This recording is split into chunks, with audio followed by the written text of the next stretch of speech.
વિદ્યાર્થી મિત્રો, તરલના યાંત્રિક ગુણધર્મમાં આજે આપણે એક 5 માર્ક્સની થિયરી જોવાના છે. શ્યાન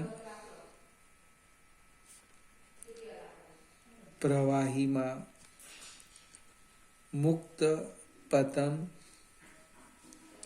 કરતા નાના લીસા ગોળાનો પ્રારંભિક પ્રવેગ અને બીજો શબ્દ છે ટર્મિનલ વેગના સૂત્રો મેળવો અથવા સમજાવો. ખાલી પ્રારંભિક પ્રવેગ પણ 2 માર્કમાં પૂછી શકાય અને 5 માર્કમાં આખી થિયરી પૂછી કાઢે. શ્યાન પ્રવાહીમાં મુક્ત પતન કરતા નાના લીસા ગોળાના પ્રારંભિક પ્રવેગ અને ટર્મિનલ વેગના સૂત્ર મેળવો. હવે મેઇન આકૃતિ છે, સંપૂર્ણ ગણિત છે. આમાં ફિઝિક્સ એવું કંઈક દેખાશે નહીં. આ એક ખૂબ મોટું પાત્ર લઈએ, એની અંદર આપણે આ રીતના કોઈક પ્રવાહી બતાવી દઈએ. આ જે પ્રવાહી છે એ પ્રવાહીની થોડી વાત લખવાની, વર્ણન તમારે તમારા શબ્દમાં કરવાનું. આ પ્રવાહી છે એની એક લખો ઘનતા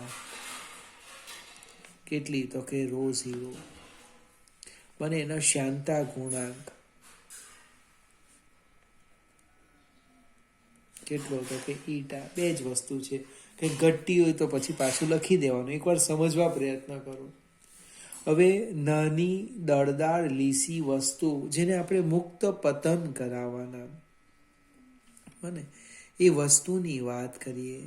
બને કે નાની દળદાર વસ્તુ, બને એ જે પદાર્થ છે, બને એ પદાર્થ, એ માટે શું લખવાના, તો કે ભાઈ એની ઘનતા લખો. પેલી ρ0 ધાર્યું તો કે ρ. એની ઝડપ, એનો વેગ લખો v. એ જે નાની દળદાર વસ્તુ છે ગોળાકાર, એની ત્રિજ્યા લખો. ભાઈ ત્રિજ્યાની શું જરૂર પડી હું સમજાવું. આ જે છે એનું વર્ણન કરીએ. આકૃતિમાં સેજ આગળ જઈએ. હવે આ જ્યારે નાની દળદાર વસ્તુ પ્રવાહીમાં મુક્ત પતન કરે ત્યારે એની ઉપર કેટલા બળ લાગે, એ જસ્ટ બળની હું વાત કરું.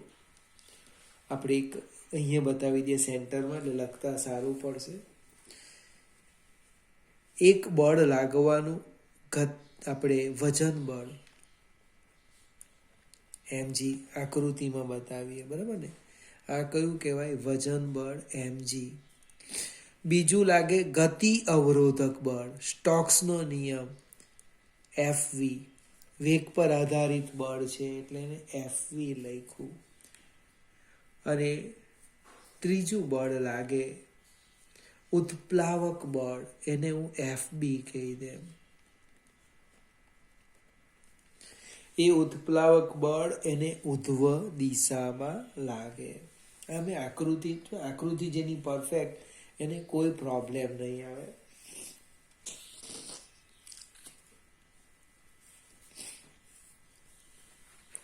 ફરીથી 3 પ્રકારના બળ લાગે, 3 પ્રકાર. એક વજન બળ, બને ગતિ અવરોધક બળ જે સ્ટોક્સનો નિયમ લાગે, અને ત્રીજું ઉત્પ્લાવક બળ. આ તમે સમજૂતી આપી, તમે એનું વર્ણન કરો. વર્ણન કેવી રીતે કરવાના, તો આપણે શરૂઆત કરીએ. આકૃતિમાં શું દર્શાવેલું છે, તો કે ρ ઘનતા અલ્પવિરામ r ત્રિજ્યા વાળી નાની, બને દળદાર લીસી અથવા લીસા ઘોડાને ρ0 ઘનતા અને ઈટા શ્યાનતા ગુણાંકવાળા પ્રવાહીમાં મુક્ત પતન કરાવવામાં આવે છે અથવા મુક્ત પતન કરે છે.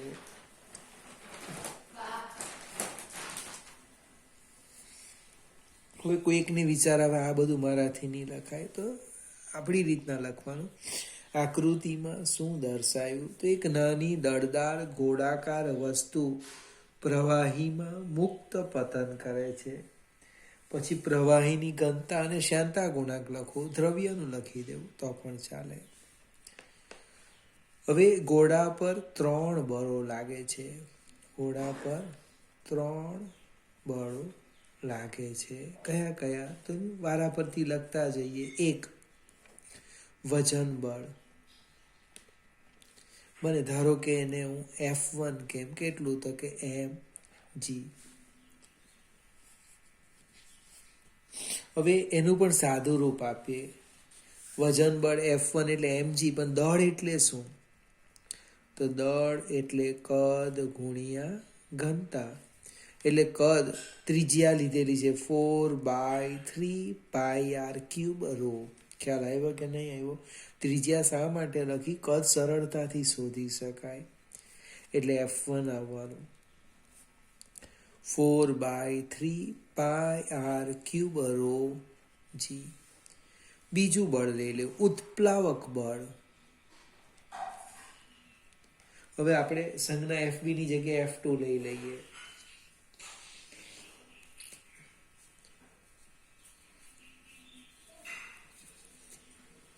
ઉત્પ્લાવક બળ, એને હું F2 કેમ?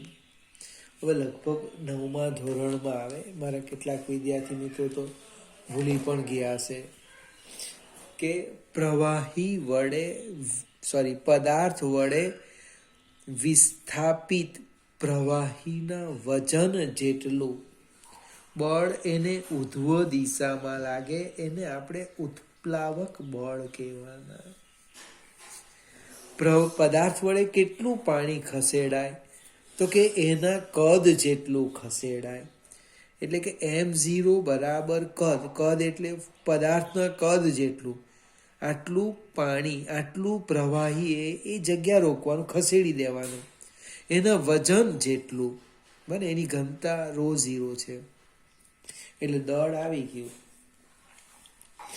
4/3πr³. જેટલું ગોળો જેટલું કદ રોકે એટલા જ કદનું પ્રવાહી ખસી જવાનું. એટલે કદ ગુણ્યા ઘનતા એટલે વિસ્થાપિત તરલનું દળ અથવા પ્રવાહીનું દળ લખી દેવું. m0 બરાબર 4/3πr³ ρ0. એટલે ઉત્પ્લાવક બળ આવી ગયું 4/3πr³ ρ0 × g. વજન બળ અધો દિશામાં લાગે. આ જે બળ છે એ ઉધ્વ દિશામાં લાગે. આગળ જઈએ. સ્ટોક્સના નિયમ પ્રમાણે ગતિ અવરોધક બળ. ગતિ અવરોધક બળ એને આપણે FV કહીએ. 6π∗rv. 3 બળ લાગે. આ ગતિની વિરુદ્ધ દિશામાં, એટલે પદાર્થ અધો દિશામાં આવે એટલે એને ઉધ્વ દિશામાં લાગે. એટલે કે પરિણામી બળ, સમાસ બળ હું લખું છું આ રીતના. F = F1 - F2 - FV. પાછો પ્રશ્ન ઉદ્ભવે કે તમે આને પ્લસ લીધું, આને માઇનસ કેમ લીધું? જે દિશામાં ગતિ કરે એ બળનું મૂલ્ય વધારે હોય એ પ્લસ લઈ લેવાનું. એવું કોઈ નિયમ નથી, પણ ગણતરી સરળ પડે. આ બે અધો દિશાના પ્લસ એટલે ઉધ્વ દિશાના માઇનસ. કિંમત મૂકી દેવું. પરિણામી બળ F બરાબર 4/3πr³ ρg minus 4/3πr³ ρ0 g minus 6π∗rv. આ આપણું કોમન સૂત્ર આવી ગયું પરિણામી બળનું. હવે પ્રશ્ન છે, પહેલો પ્રશ્ન છે પ્રારંભિક પ્રવેગ A0. હવે મુક્ત પતન કરે. મુક્ત પતન એટલે તરત લખવાનું માટે એનો પ્રારંભિક વેગ કેટલો? V0 = 0. એનો અર્થ એની ઉપર ગતિ અવરોધક બળ નહીં લાગવાનું, આ 0 થવાનું, માત્ર 2 જ બળ લાગે. F = 4/3. F0 = 4/3 pi r³ ρg minus 4/3 pi r³ ρ0 g. હવે F0 એટલે શું? તો કે ma0 બરાબર આમાંથી સામાન્ય નીકળે 4/3 pi r³ g કૌંસમાં ρ minus ρ0. m એટલે ગોળાનું દળ, એટલે લખાય, હમણે લખેલું છે આપણે 4/3 pi r³ ρa0 બરાબર 4/3 pi r³ g ρ minus ρ0. જો આ 4/3 pi r³ નીકળી જાય એટલે પ્રારંભિક પ્રવેગ આવી ગયો.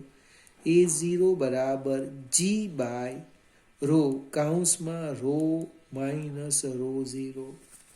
હવે આ રોને અંદર સેપરેટ આપો કે આમાંથી રો બહાર કાઢો, બંને સરખું જ થશે. એટલે A0 બરાબર g ρ/ρ1 માઇનસ ρ0/ρ.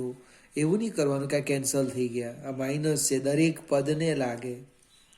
આ એના પ્રારંભિક પ્રવેગનું સૂત્ર આવી ગયું. 3 માર્કમાં પૂછી શકાય. આપણે ફરીથી આગળ જઈએ. આ જે મારું સમીકરણ છે બંને એક સરખા જ છે. આને એક લખો કે આને એક લખો, સરખું છે. હું સમીકરણ 1 લખું છું. જો સમીકરણ 1 આમ લખ્યું હતું, પરિણામી બળ સમાસ બળ F = F1 minus F2 minus FV.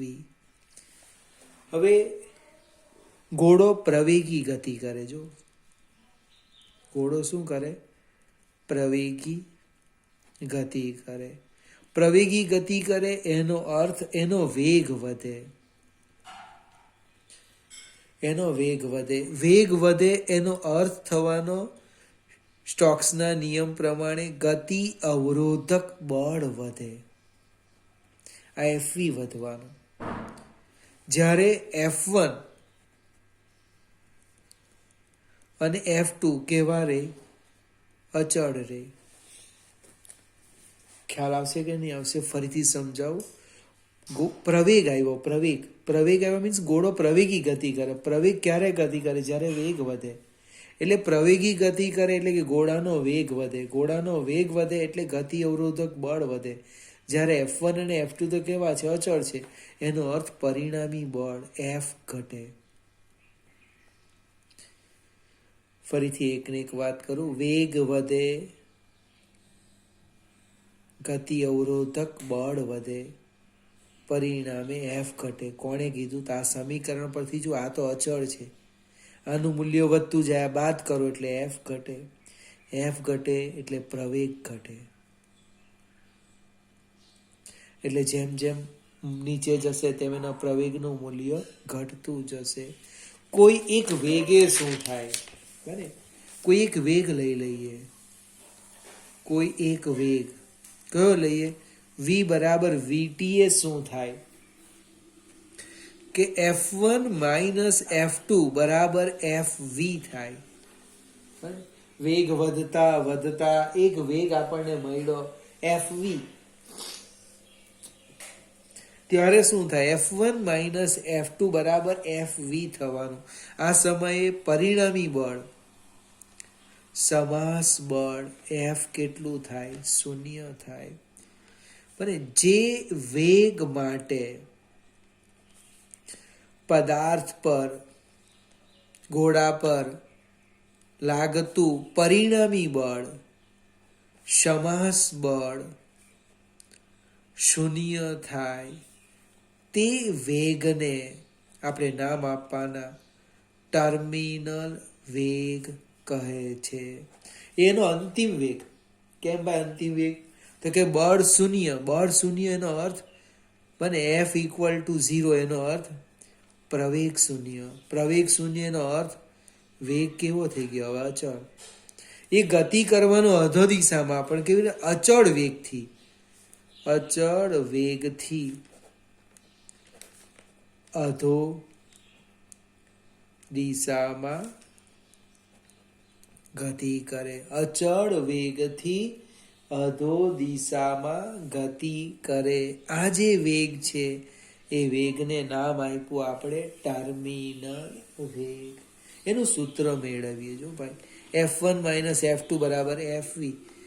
તો લખી દે ભાઈ F1 - F2 F1 4/3 pi r cube rho g minus 4/3 pi r cube rho 0 g equal to 6 pi eta r vt. આગળ જઈએ. 4/3 પાઈ r ક્યુબ રો આપણે g સામાન્ય કાઢીએ.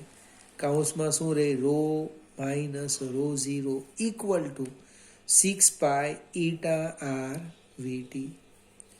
vtને સૂત્રના કરતા કરીએ. જો પાઈ લગભગ નીકળી જાય છે એટલે કે vt બરાબર જે બાકી રહી ગયું તે લખીએ 4/3 બને એક r પણ નીકળી જશે 4/3 r²g row minus rho 0 into 1 બાકી શું રહી ગયું 6 ઇટા. r અને પાઈ તો નીકળી ગયા. સાદું રૂપ આપો 3 દુ 6 અને 2 એટલે 3 ને 3 9 અથવા તને આમ લખું ટર્મિનલ વેગ vt બરાબર 2/9 r² by eta g into rho minus rho 0.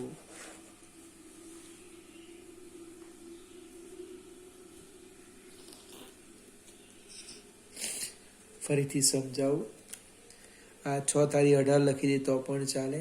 2/9 r² by eta into g rho minus rho 0. જો રો ગ્રેટર દેન રો 0 હોય તો પદાર્થ અધો દિશામાં જાય અને રો ગ્રેટર દેન રો 0 હોય તો પદાર્થ કઈ દિશામાં જાય? ઉધ્વ દિશામાં. પરપોટો તમે પરપોટાને લઈ લેવ તો એ કઈ દિશામાં ગતિ કરે? ઉપર જાય. કેમ? તો કે rho less than rho 0. Greater than હોય ને, જો ગ્રેટર ધેન હોય ભારે હોય પાણી કરતા તો નીચે જાય ને હલકો હોય તો ઉપર જાય. પણ એનો ટર્મિનલ વેગ, જો આ ટર્મિનલ વેગ ખૂબ અગત્યનું સૂત્ર આવી ગયું. આપણી પાસે પ્રેક્ટિકલ પણ છે. 2/9 r² by eta into g rho minus rho 0. ફરીથી આખી થિયરી પૂછવી હોય તો એક બર્નોલીનું સમીકરણ છે 5 માર્કમાં. બીજી એક આ થિયરી છે. સ્ટોક્સનો નિયમ લખો એટલે અડધો અથવા 1 માર્ક. ઇટા શ્યાન માધ્યમમાં મુક્ત પતન કરતા ગોળા માટે ટર્મિનલ વેગનું સૂત્ર મેળવો. તો અહીંયા સુધી આવવાનું. પ્રવેગ ન માંગ્યો હોય તો આ પ્રવેગ નહીં લખવાનો, આ ભાગ કાઢી નાખવાનો. આ લેખા પછી ટર્મિનલ વેગની જ વાત કરવાની. 5 માર્ક્સ આપણને પ્રાપ્ત થાય. ફરીથી વિદ્યાર્થી મિત્રો આશા અથવા અપેક્ષા રાખો કે આ એક થિયરી છે. પૂરેપૂરું ગણિત છે, આમાં ફિઝિક્સ જેવું કંઈક છે નથી. બને તમે એને તૈયાર કરી દો. એક બર્નોલીનું સમીકરણ અને એક બીજું આ થિયરી. પરીક્ષામાં પૂછાય તો પ્રશ્ન ઉદ્ભવે નહીં.